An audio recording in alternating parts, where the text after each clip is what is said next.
Hello and welcome to the Out of the Office podcast, where we do a deeper dive into the lives of the people we meet on our web series. Hello and welcome to Out of the Office Productions, episode 2. Now, have you ever wondered what it's like to be a princess for a living? Well, our guest today does just that. Today we have Katie. Hello, Katie. Hello, Ellie. My name is Katie. I'm one of the directors and performers at Make My Day events, and we are a children's entertainment company. Well, it's lovely to have you. Thank you for answering the call. No problem. Okay, so first of all, we're going to get into some of the questions that we had for you. What made you want to get into the profession of being a birthday / wedding / princess / superhero? Well, I've been a performer for most of my life since I was really small, so performing sort of always came naturally to me. It was always my dream to work in Disneyland, and I was lucky enough to do that in 2005 when I left college. And then after that, I sort of auditioned and things, trying to make it in the performing world, and as lots of performers had to get sort of normal office jobs alongside my auditions and things. And then I thought, hang on a second, I'm sure that I could do some sort of performing or princessy thing at the weekend alongside that. So that's where it started, really. I started working for a small company that did that kind of thing, and then it developed, and then I got the opportunity to take over a bigger company and sort of run it. So the next question is, you kind of touched on the fact that you aspired to be an actress growing up, but what training is required for this job, and what specifically is your training? So I would say that the training, obviously you have to have a love and a passion for performing, and probably a bit of knowledge of Disney or kids stuff. But a lot of the training actually happens while you're doing the job. I think as long as you can carry yourself well and smile and be comfortable around the kids, I think that's the main thing for this sort of entertainment. But obviously it helps if you've had some sort of performing background, you know, whether it's in musical theatre or acting or even dance. But yeah, I think a lot of the training for princess stuff sort of happens on the job. No worries. So our next question, because I myself have done a few parties as a princess, and I know from experience that there are some people who interact with princesses in probably the way you shouldn't interact with princesses. More notably characters like Black Widow and things like that. Like this we'll just say for the sake of YouTube, there are dads that exist. I think you can tell where I'm going with this.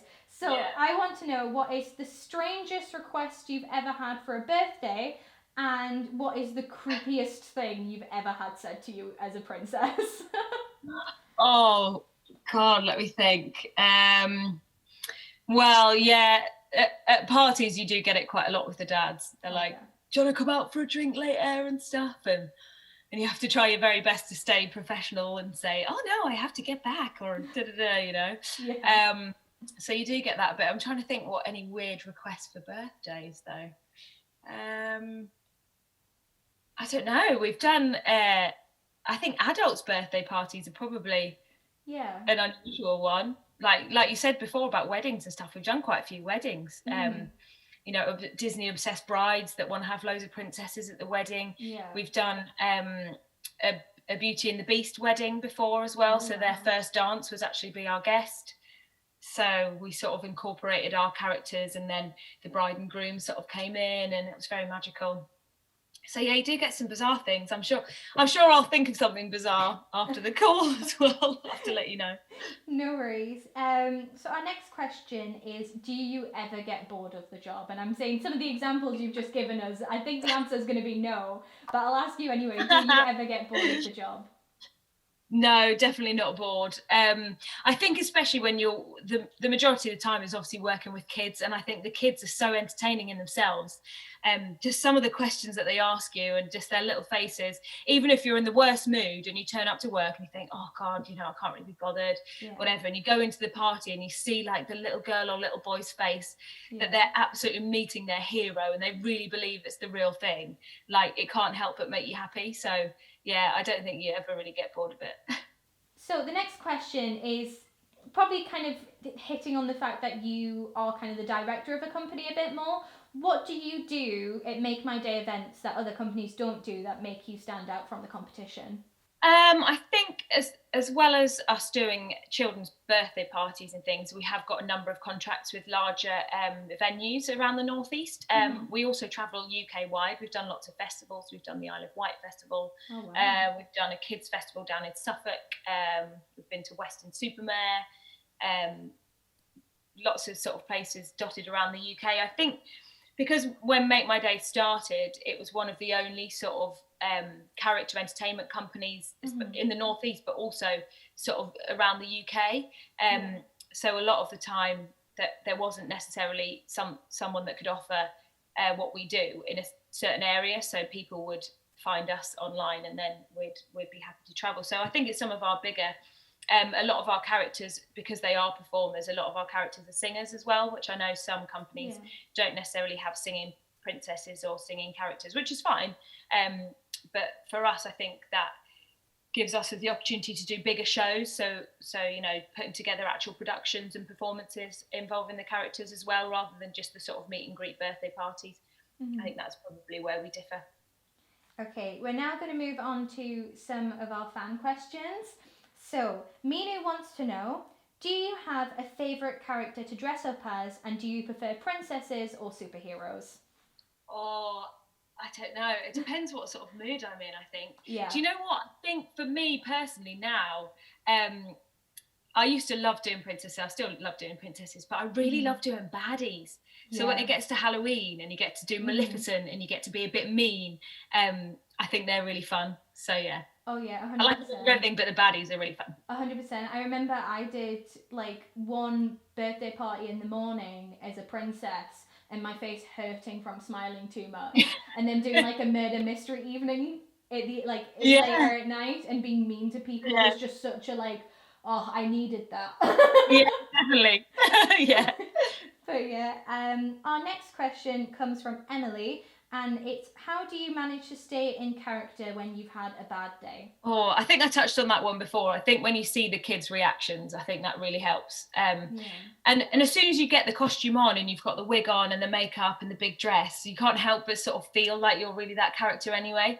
So I think that sort of helps you get in the zone. And yeah, like I said, as soon as you see the kids and even the grown-ups, seeing the grown-ups' reaction, watching their children be happy, like, be happy or whatever in front of the characters, I think it's really lovely. So that always helps. Well, thank you very much for joining us. You've had some fantastic answers, and I'm sure our viewers at home are going to be super interested in getting involved.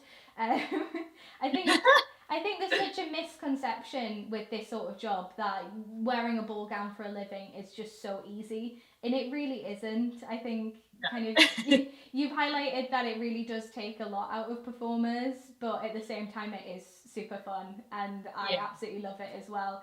So yeah, thank you so much for joining us. And one thing we like to do Out of the Office before we let our interviewees go is ask a very cheeky question, and that cheeky question is, will you hire me? Would I hire you? Absolutely. Fantastic. Right, that's been Out of the Office. We're done. I've got myself a job. Yay! No more episodes. I'm just kidding. But thank you very much. That's very kind of you. You're welcome. Thanks so much, guys. It's such a fun question to put people on the spot. But no worries. Yes, but thank you so much for joining us. I feel like I've learned so much more about being a party performer and a superhero princess hybrid actress. It's been lovely. So yes, thank you very much for joining us, Katie. No problem. Thanks. Bye. Bye. Well, that was today's episode of the Out of the Office podcast. Thank you so much for listening. And if you'd like to, we would really appreciate a like and a comment down below. And while you're down there, the subscribe button is like really close by, so you may as well click that as well. A big thank you to all of the interviewees for getting involved. It really does help to make this show happen. Now, if you would like to submit yourself for a future episode, or even just submit a question for one of our future episodes, you can do so by commenting on any of our social media posts or submitting yourself via the website. Okay, bye!